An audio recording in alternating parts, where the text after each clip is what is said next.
So I'm happy to share information about some failed projects that not ones that we've been involved with, but ones that we've been able to observe. And the reason is because of the timing when we came into an organization to work with them and where they were down the road on the path to implementing a particular solution.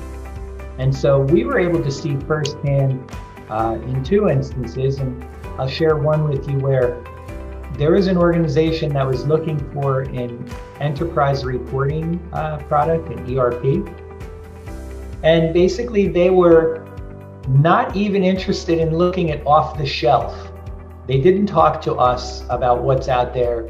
They brought in their own developers.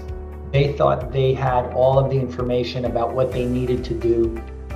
The product, they didn't even look at what was available off the shelf that could just take some customization. They didn't really talk to anybody within their own organization about what they needed to do. It was the owners and the CFO basically saying, we know how the business runs, so we don't need to communicate with anyone else in the organization. And they spent years in development because they hired a team out of India. Not that there's anything wrong with that, but they hired a team of developers. They didn't have a specific goal, so they didn't have a finish line. They didn't have a plan. So it was just development with years worth of development and no finish line in sight.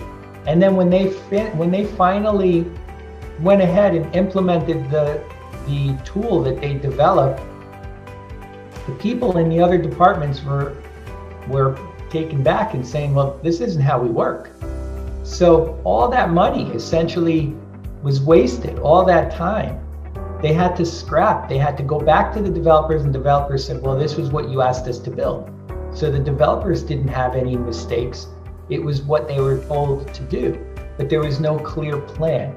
There was just an endless bottom pit. There were no expectations, no department communication about what each different area within their organization is looking for that would make them successful. It was a total failure. And there's a saying that I like to use all the time that I've heard, and it's basically the most expensive software or solution that you're going to implement is the one that you have to rip out and do again.